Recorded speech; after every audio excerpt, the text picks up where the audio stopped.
Crime trends and analysis సంబంధించి చూస్తే మొత్తం రాష్ట్రంలో లాస్ట్ ఇయర్తో పోలిస్తే ఈ సంవత్సరం 2.33% క్రైమ్ తగ్గింది. లాస్ట్ ఇయర్ 2,34,000 కేసులు బుక్ అయితే ఈ సంవత్సరం 2,28,000 కేసులు బుక్ అయినాయి. దాంతో ఒక 2.33% క్రైమ్ తగ్గింది మన రాష్ట్రంలో, తెలంగాణలో లాస్ట్ ఇయర్తో పోలిస్తే. అట్లాగే ఇది నేను చెప్పేది మొత్తం కేసులు. అట్లాగే ఐపీసీ కేసు సంబంధించి చూస్తే, అంటే ఇప్పుడు బిఎన్ఎస్ అంటున్నాం, ఆ కేసుల పరంగా చూస్తే 1,67,000 కేసులు ఈ సంవత్సరం రిపోర్ట్ అయినాయి. అది లాస్ట్ ఇయర్ 1,69,000 కేసులుగా ఉండే. సో అట్లా కూడా 1.5% తగ్గింది బిఎన్ఎస్ కేసుల సంఖ్య.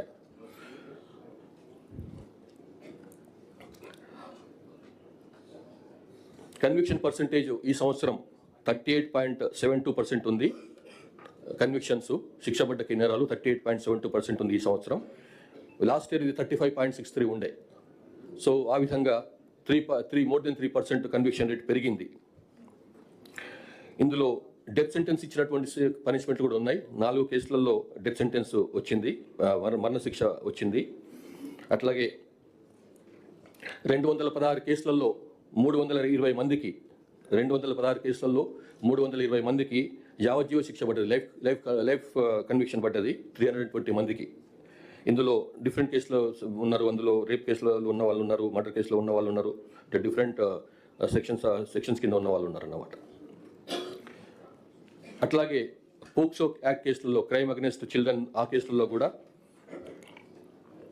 154 మందికి 141 కేసులలో 154 కేసులలో 154 మందికి లైఫ్ ఇంప్రిజన్మెంట్ పడ్డది. ఇది చిల్డ్రన్కి అగెన్స్ట్గా నేరాలు